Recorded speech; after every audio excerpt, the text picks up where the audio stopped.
Hello दोस्तों, मैं हूं मोहम्मद समीर। टॉपिक की शुरुआत इस वीडियो से करते हैं जिससे आपको इजराइल की सच्चाई का पता चल सके। इस वीडियो में यहूदी खुशियां मनाते नजर आ रहे हैं और ये इसलिए खुशी से तालियां और सीटी बजा रहे हैं क्योंकि ठीक इनके सामने सरेआम एक 14 साल के फिलिस्तीनी बच्चे की इजरायली व्यक्ति ने सिर पर गोली मारकर हत्या कर दी। जब वो बच्चा तड़प तड़प कर मर रहा था तब यहूदी ठीक उसके सामने खड़े होकर खुशी से तालियां और सीटी बजा रहे थे। दरअसल इस साल इजराइल ने फिलिस्तीनियों के ऊपर हिंसा के सारे रिकॉर्ड तोड़ दिए हैं। रात के वक्त इजरायली सैनिक फिलिस्तीन पर छापे मार रहे हैं। सिर्फ सैनिक ही नहीं, फिलिस्तीन के हिस्से में गैर कानूनी रूप से रह रहे सेटलर्स द्वारा की जा रही हिंसा के कारण फिलिस्तीन के गांव खाली हो रहे हैं। संयुक्त राष्ट्र का कहना है कि हर दिन फिलिस्तीन में रह रहे सेटलर्स हमले कर रहे हैं, जिससे परेशान होकर फिलिस्तीनी लोग अपने घर छोड़कर जा रहे हैं। अब आप सोच रहे होंगे कि ये सेटलर्स कौन हैं? फिलिस्तीन, जिसे वेस्ट बैंक भी कहते हैं, आपको जो मैप दिखाई दे रहा है जिस पर वेस्ट बैंक लिखा है वो फिलिस्तीन है। यहाँ पर यहूदियों के अवैध घर हैं जिसे सेटलमेंट कहते हैं। वेस्ट बैंक यानी फिलिस्तीन में 5 लाख इजरायली सेटलर्स रहते हैं। इसमें पूर्वी यरूशलेम शामिल नहीं है। इजराइल की मौजूदा सरकार चाहती है कि वेस्ट बैंक जो फिलिस्तीन का इलाका है उसमें इजरायली सेटलमेंट्स की संख्या बढ़ाकर दोगुनी की जाए।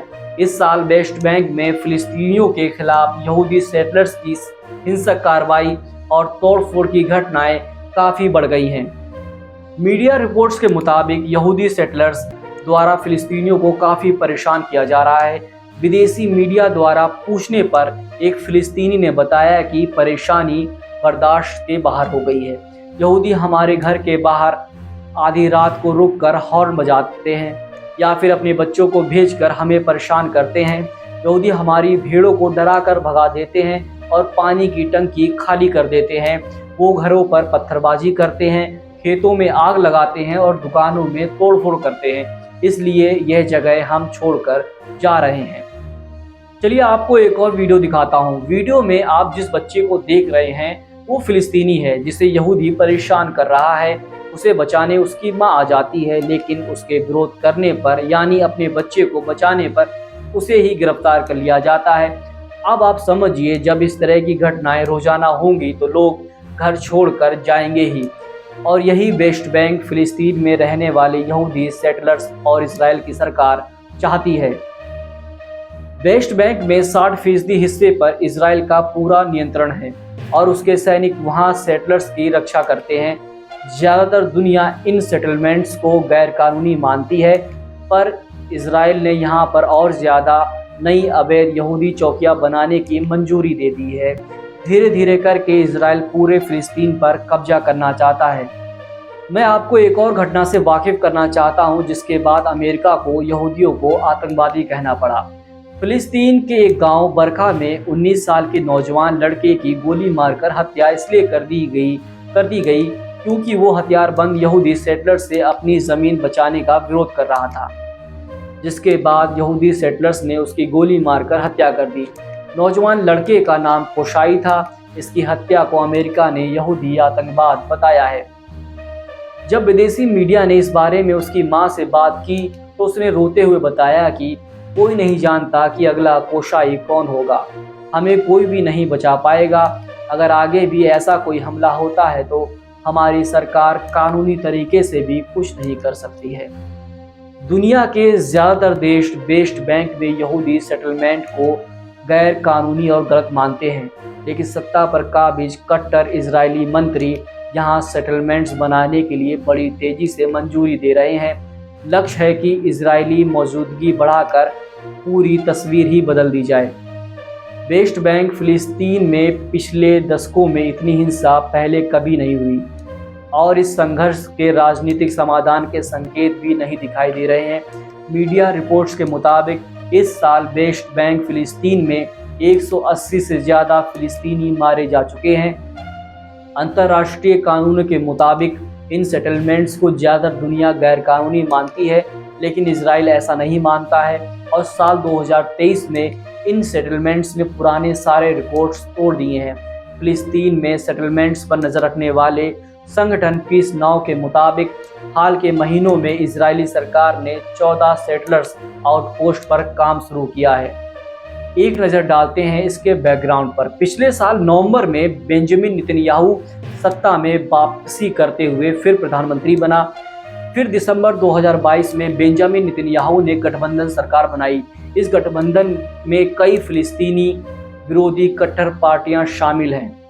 इजरायली सरकार में ऐसे कई मंत्री हैं जो गैर कानूनी सेटलर्स को पूरी तरह से समर्थन करते हैं।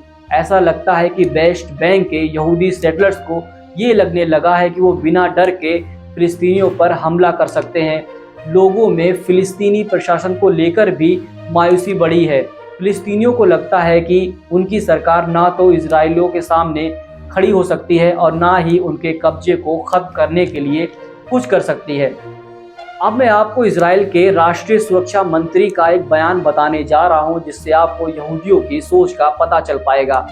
N12 न्यूज के साथ एक इंटरव्यू में इतामार बेन ने वेस्ट बैंक यानी मौजूदा फिलिस्तीन को उसके बाइबल हिब्रू नाम से पुकारते हुए कहा कि यहूदिया और सामरिया की सड़कों पर चलने का मेरा अधिकार, मेरी पत्नी का अधिकार, मेरे बच्चों का अधिकार अरब लोगों से ज़्यादा है। यानी फिलिस्तीन में ही फिलिस्तीनियों को चलने का अधिकार देने के पक्ष में इजराइल के मंत्री नहीं हैं। आप सोच रहे होंगे कि इजराइल चारों ओर से मुस्लिम देशों से घिरा है, फिर भी मुस्लिम देश कुछ करते क्यों नहीं हैं? दरअसल ताकतवर मुस्लिम देशों को अमेरिका पहले ही बर्बाद कर चुका है। इजराइल के पास परमाणु हथियार हैं, इसलिए भी कई देश इससे पंगा लेना नहीं चाहते हैं। और इजराइल बड़ी शातिर तरीके से पड़ोसी देशों को अस्थिर करता है। अभी हाल ही में लीबिया के विदेश मंत्री और इजरायली विदेश मंत्री ने खुफिया तौर पर मुलाकात की। ये मुलाकात इस शर्त पे हुई थी कि इसे छिपा कर रखा जाएगा, लेकिन मुलाकात के बाद इजरायली विदेश मंत्री ने इसकी जानकारी मीडिया को दे दी। और जैसे ही लीबिया के लोगों को इस मुलाकात का पता चला, लोग सड़कों पर उतर आए और सरकार के खिलाफ जबरदस्त तरीके से प्रदर्शन किया, जिसके बाद लीबिया के प्रधानमंत्री ने अपनी विदेश मंत्री को पद से हटा दिया। लेकिन इसके बाद भी देश में प्रदर्शन हो रहे हैं। इस तरह से इजराइल ने बिना कुछ किए ही लीबिया में आग लगा दी है। इजराइल अपने दूसरे पड़ोसी देश जैसे सीरिया पर भी बमबारी करता रहता है। आपको बता दें कि सीरिया मिडिल ईस्ट का बड़ा देश है। लेकिन वर्तमान समय में अमेरिका की भाषा में परिवर्तन आया है। अमेरिका इजराइल का समर्थक है, लेकिन फिर भी उसने फिलिस्तीनी पोशाई की हत्या को यहूदी आतंकवाद बताया है।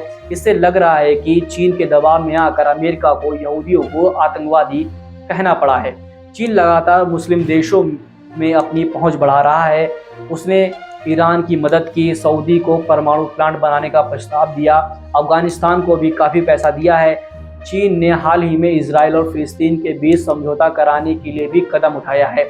इससे चिंतित अमेरिका के सुर अब इजराइल के लिए बदल रहे हैं। अब देखना होगा कि अमेरिका सिर्फ बातें ही करेगा या फिर इजराइल के खिलाफ कुछ कदम भी उठाएगा। वीडियो देखने के लिए आपका बहुत बहुत शुक्रिया। मैं आपसे गुजारिश करना चाहता हूं कि मेरे चैनल को सब्सक्राइब कर लीजिए, इस वीडियो को लाइक कीजिए और शेयर कीजिए और कमेंट करना ना भूलें।